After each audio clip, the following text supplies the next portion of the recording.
Tu voz, tu opinión, tu visión.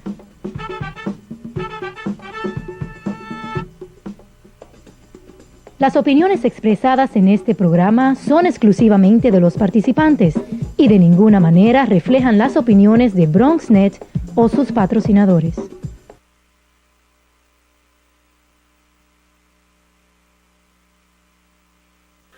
Comunicación. Me gustó. Te felicito A lo largo de 50 nunca olvidar de dónde vienes. Muy bien. Orgullosa de integridad. Las personalidades que han puesto nuestra ciudad, que han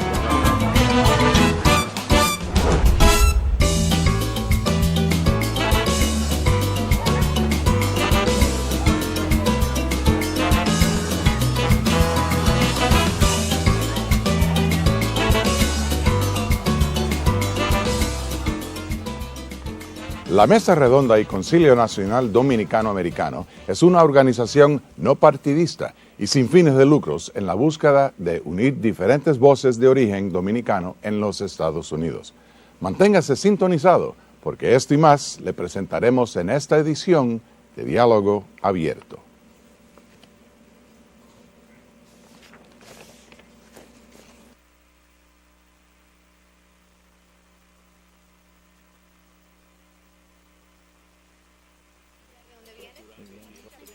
Orgullosa de integridad. las personalidades que han puesto nuestra ciudad, que han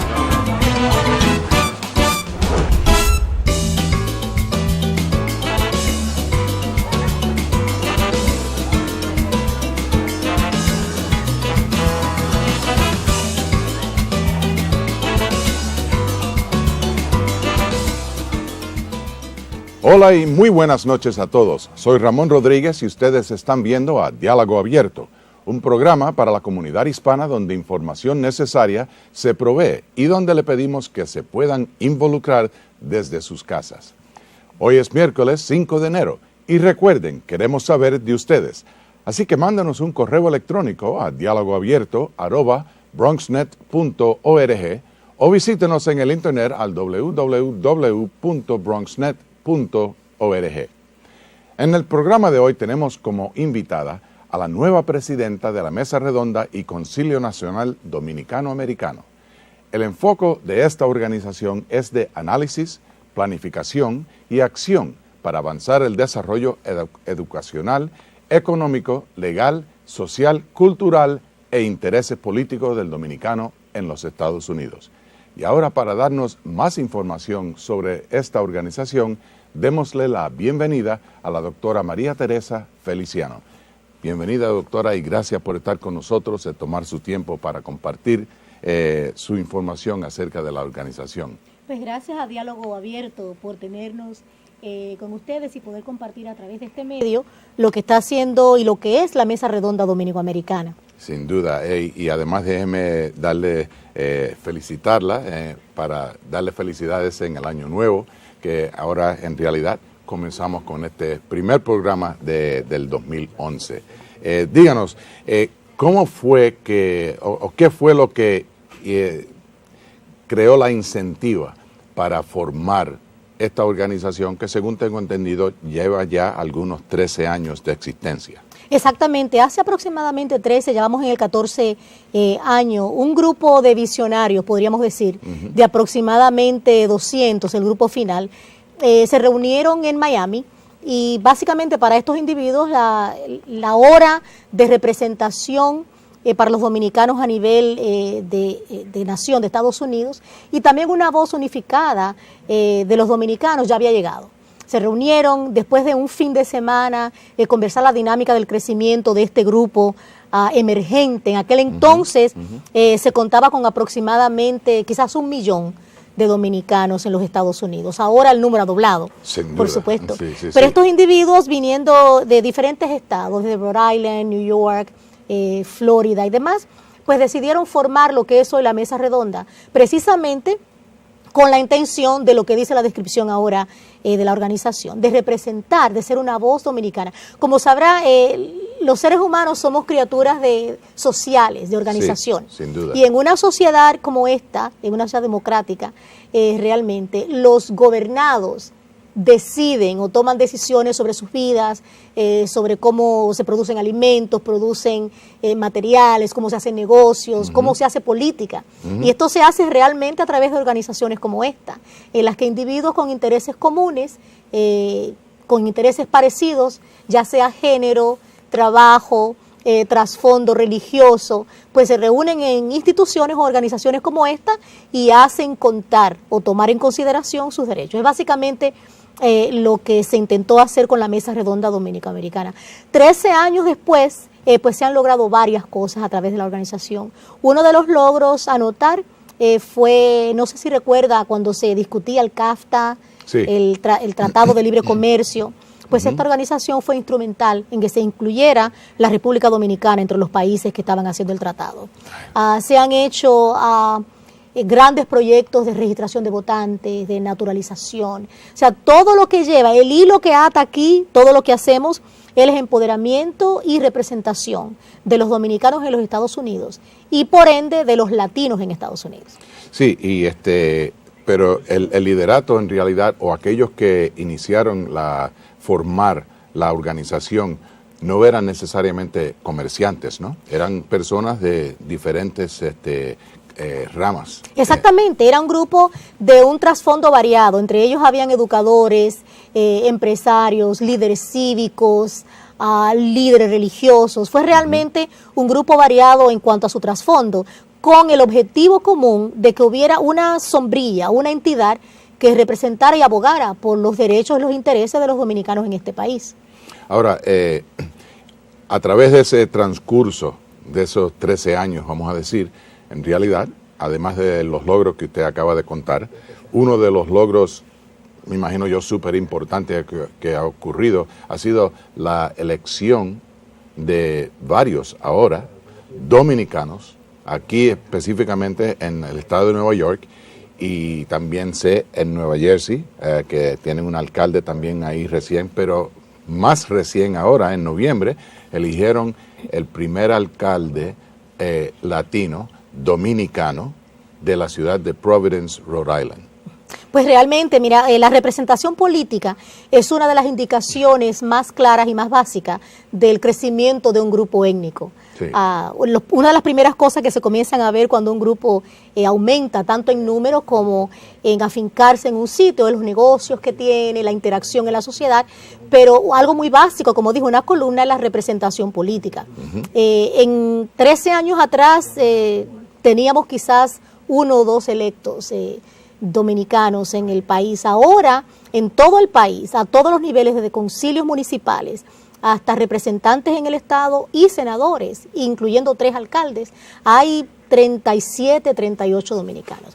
El alcalde último en elegirse en Providence, Rhode Island, que fue el primer alcalde latino y dominicano, es realmente el tercer alcalde dominicano en toda la nación. Siguiendo porque Lawrence, Massachusetts es el segundo y Passaic, New Jersey fue el primero. Tenemos aquí en Nueva York 2 senadores estatales, en Rhode Island un senador, o sea, todos los niveles de gobierno. Que fue el primero que eligieron. El primer senador Pichardo, estatal Juan Pichardo. En Rhode Island sí fue Pichardo, aquí en Nueva York, por supuesto, fue el ahora senador Adriano Espaillat a nivel estatal, pero es uno de los reflejos del crecimiento de un grupo étnico. Y es una historia que se ha repetido con los diferentes grupos inmigrantes en esta sociedad. Si regresamos un poquito a la historia, los irlandeses, los italianos, los polacos. Todos entonces nosotros... Todos pasaron por ese mismo camino. Exacto. Como grupo nuevo inmigrante, pues estamos haciendo nuestros pinitos. Y pienso que en las últimas 2 décadas el avance es muy tangible. Y lo hemos visto en la forma en que participamos en los negocios, en la educación, a todos los niveles de la sociedad, incluyendo representación política. Sí, ahora, hablando de negocios, es algo que en realidad, no sé si usted está de acuerdo con este pensamiento, pero en realidad el poder existe en una de 2 maneras o en ambas, sea el poder político y el poder económico. Y en realidad los dominicanos, a través de los últimos 20 años o desde que han empezado su inmigración a este país, se han establecido como empresarios muy exitosos en muchas ramas y ahora están ejerciendo y saliendo electos como en la política. Sí. Así que en realidad tienen ahora los dos caminos cuales están viajando para seguir avanzando los intereses de la comunidad primaria a quien ellos representan, o sea, la comunidad dominicana y en general la comunidad latina. Sí, esperamos que esos dos rieles que ha descrito pues sea el éxito de que este grupo, como otros grupos étnicos, se establezca, defina el lugar y el papel que va a jugar en esta sociedad. Y realmente los dominicanos somos una inmigración muy joven todavía. Podríamos decir que contamos como con 50 años aproximadamente, siendo el inicio de la inmigración dominicana la caída del dictador Rafael Leónidas Trujillo en el 61. Sí. Fue entonces que una de las olas grandes de inmigración. O sea que una inmigración de 50 años es muy jovencita todavía. Los sociólogos pueden dar detalle de cómo, Sí, sí. toma 4 generaciones antes de que un grupo étnico produzca un graduado de universidad. Los dominicanos, por ejemplo, lo están haciendo en la primera generación. Sí. Y aún, o sea, en ese sentido, como que hemos avanzado y estamos avanzando rápidamente. Las ciudades donde los dominicanos cuentan con gran población, por lo general, cuentan con muchos negocios pequeños. Realmente mantienen la economía de las ciudades donde se establecen. Bueno, pero los negocios pequeños, según todos los expertos, en realidad es lo que crea trabajos y en realidad es vamos a decir, el corazón de la economía. Sí, en muchos casos la espina dorsal sin duda, de la economía. sin duda. Entonces eso lo estamos viendo. A propósito de representación política, una de las cosas, 2 cosas que está haciendo la mesa redonda con miras a aumentar y fortalecer nuestra representación aquí. Una de ellas es, estamos participando activamente en el proceso de redistribución de distritos electorales. Como sabrá, cada vez al final de cada censo, cada 10 años, Sí. pues se rediseñan y se hace alocamiento nuevo de distritos electorales, que son realmente lo que determinan quién va a representar a quién. Y no solo quién va a representar a quién, pero sino también cuáles son los recursos económicos que van a recibir esos distritos. Que Sí. por eso es una razón, yo sé que ahora ya el censo pasó, pero esa era una de las razones por la cual era tan importante de que todo el mundo se dejara ser contado. Sí, sí. Una de las cosas que hicimos el año pasado durante el censo fue una campaña masiva y muy efectiva con miras a que las personas se dejaran contar. Iniciamos la campaña 1+1, creando conciencia, haciendo que la gente se contara, Seguro. precisamente por lo que ha dicho, no tanto por los distritos electorales que son resultado del censo, sino también por todos los recursos estatales, federales, que se hacen de acuerdo a la representación. Y hablando de eso, es muy interesante que el estado de Arizona, famoso por su ley ley antimigrante, resulta que como resultado del censo, pues ha perdido 2 o 3 billones de dólares, porque la población resultó que era mucho más baja que lo que se esperaba en el censo. Y la razón por la que es mucho más baja, dicen los expertos, es por supuesto que los indocumentados no se contaron. Entonces es un poquito irónico que la gente que ellos atacaron, pues fueron causa de que ellos pierdan los fondos federales en este sentido. Solamente una nota curiosa de cómo... Curiosa, pero puede ser la motivación de ese resultado en realidad puede ser que aquellos indocumentados, los cuales se pueden contar. Sí, seguro, debieron contarse. Pero aquellos a lo mejor tomaron una decisión conscientemente de decir, no me voy a identificar para ver entonces qué resulta. Y realmente, ya ve lo que realmente y con resultó. razón, quizás no se identificaron por miedo de que no supieran dónde estaban, pero también había una campaña, no sé si recuerda los religiosos dirigidos por el reverendo Miguel Rivera, que no se contaran los indocumentados. Y esa fue una área, el estado de Arizona, donde esa campaña tomó fuerza y se afincó. Y realmente los resultados fueron básicos, pero muy, muy interesantes, de que no, ellos están allí, pero son invisibles, no se cuentan. Sí, bueno, interesante también ahora que el census, ya que se ha publicado, bueno, se ha publicado. Sí, ya comenzaron a sí, salir los resultados. Sí, Sí. porque el Instituto Nacional Político, Latino Político, NILP, National Institute of Latin Policy, cuyo lo encabeza Ángelo Falcón, dice que, bueno, indica el aumento que ha ocurrido dentro de la comunidad latina en los Estados Unidos, el porcentaje de la población que representa, es algo que todos aquellos que temen ese aumento que sigue aumentando cada 10 años, no le van a quedar remedio, pero sino que lidiar con ese segmento de la población. Pero alguien dijo, estamos aquí, estamos para quedarnos. Exacto, exacto. No hay paso atrás en eso. Sin duda. Vamos a seguir la conversación con la doctora Feliciano, pero por favor no cambien el canal, porque tomaremos una breve pausa y regresaremos a continuar nuestro diálogo abierto con la doctora Feliciano.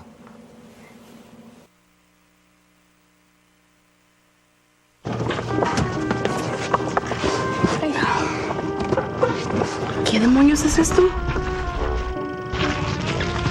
Gordura de la espalda. Seguramente alguien lo perdió comiendo popcorn de un tamaño más pequeño. Dame eso.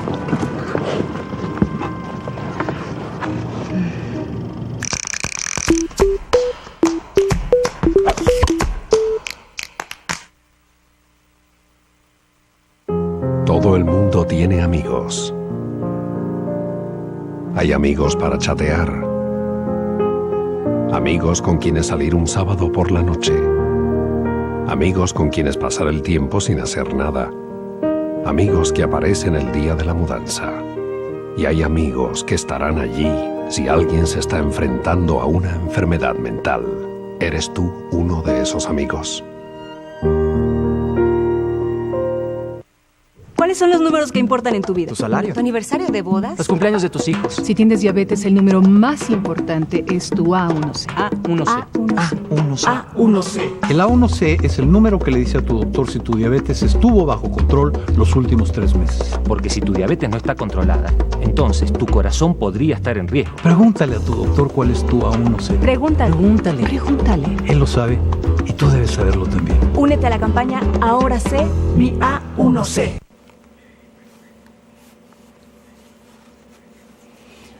Hola televidentes y gracias por mantenerse sintonizado. Soy su conductor Ramón Rodríguez y recuerden que se pueden comunicar por medio de correo electrónico a dialogoabierto@bronxnet.org o visítenos al internet al www.bronxnet.org. Estamos aquí en Diálogo Abierto en el canal 67 de BronxNet y continuamos nuestra discusión con la nueva presidenta del Concilio Nacional Dominicano-Americano, la doctora María Teresa Feliciano. De nuevo, bienvenida. Vamos a hablar un poco, doctora, de la convención de ustedes, celebrando los primeros 13 años de la organización que se llevó a cabo, según tengo entendido, en noviembre del año pasado, en la capital de la nación, en Washington, D.C. Háblenos un poco del éxito que tuvo la convención, la participación que tuvo y qué lograron ustedes por medio de esa convención. Bueno, esta fue nuestra 13ª convención anual y tenemos la convención cada año en un estado diferente. Por lo de la organización es a nivel nacional. Exacto. Nuestro cuartel general, oficinas están en Washington y en Washington hemos tenido quizás 3 de las 13 convenciones. Pues esta vez regresamos allá y fue muy interesante porque la conferencia tomó lugar exactamente en el Capitolio de los Estados Unidos, literalmente en el edificio del Capitolio. Fíjese. Ellos tienen unas facilidades relativamente nuevas, que es el centro de visitantes del Capitolio, pero lo que es realmente es una estructura bellísima, de mármol, nuevo, con lugares para reunión, con un teatro bellísimo. Y fuimos la primera organización en hacer una convención allí. No diga. Comenzando con el lugar físico, pues fue muy bonito, muy exitoso. La asistencia, el contenido. La conferencia giró alrededor del tema de la redistribución de distrito. Okay. Porque es tan importante para nosotros. Ahora mismo, uno de los proyectos grandes de la organización es lanzar el Consejo Nacional Dominico-Americano, que es básicamente el brazo de participación cívica y relaciones públicas de la organización.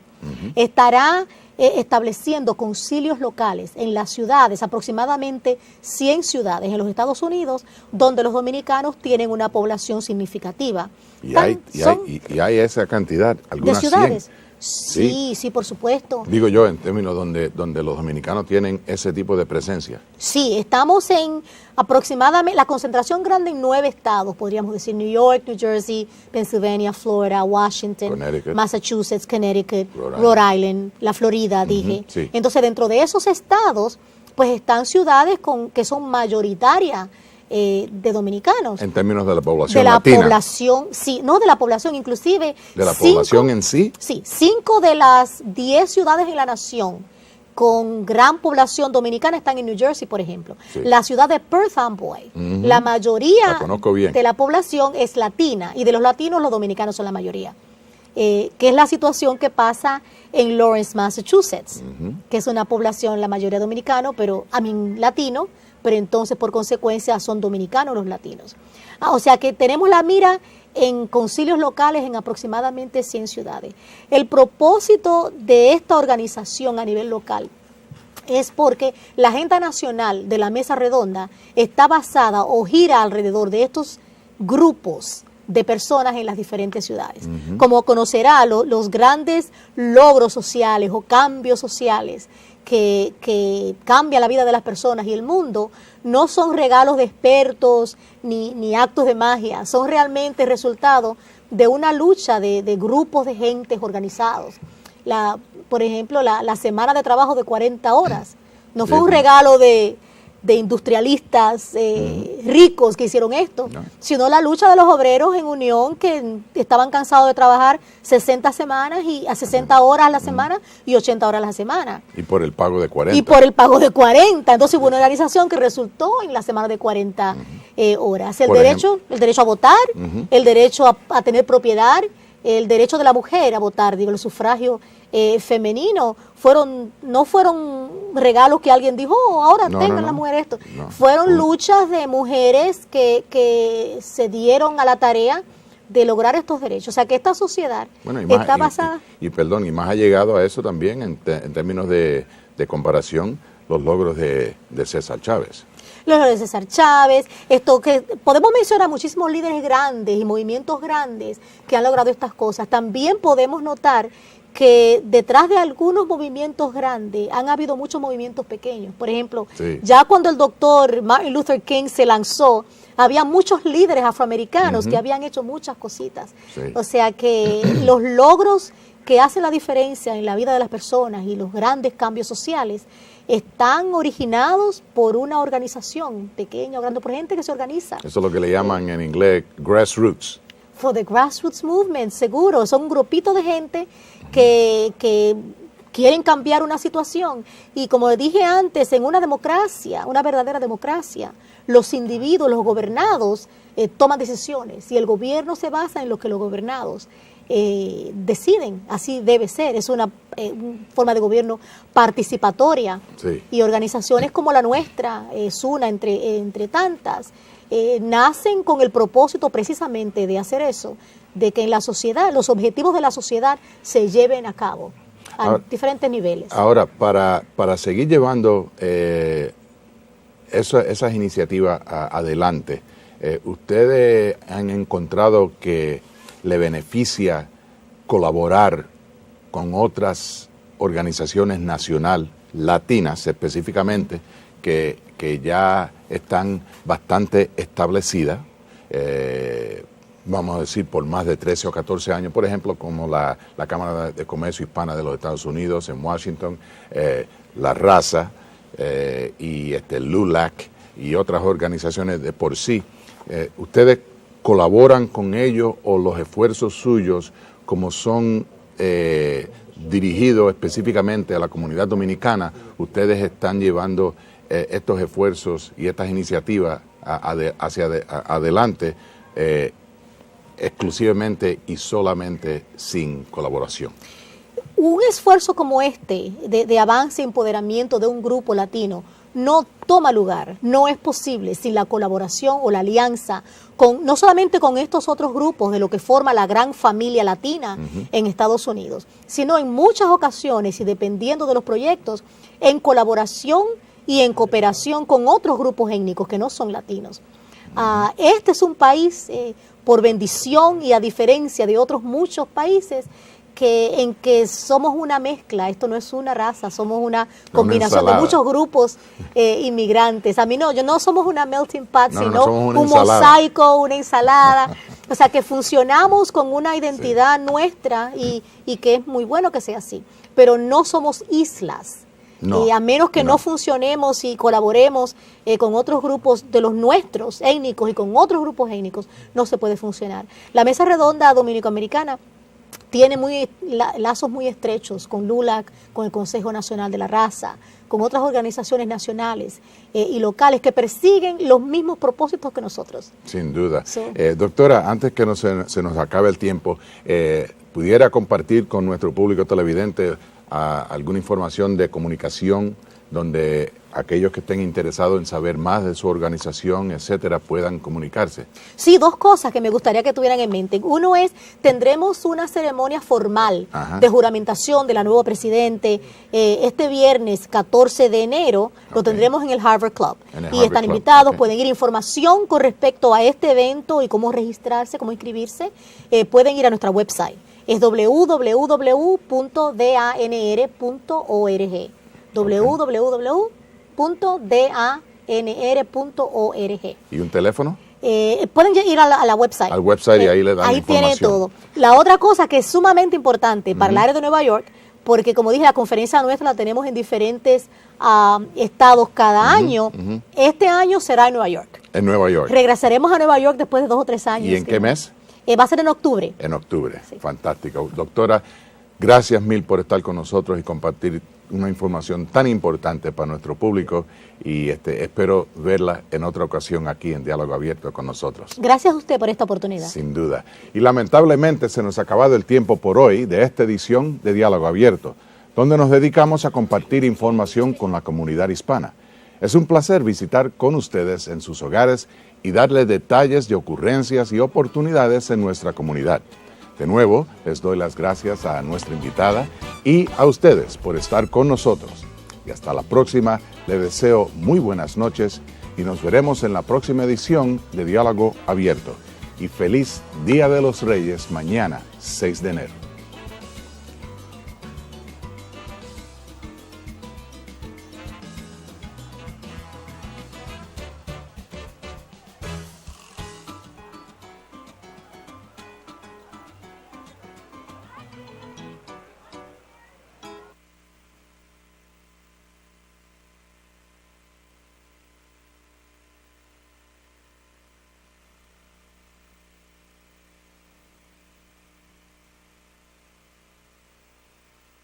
Me gustó Te felicito. a lo largo de 50 Nunca olvidar de dónde vienes. Muy bien. Una inspiración orgullosa.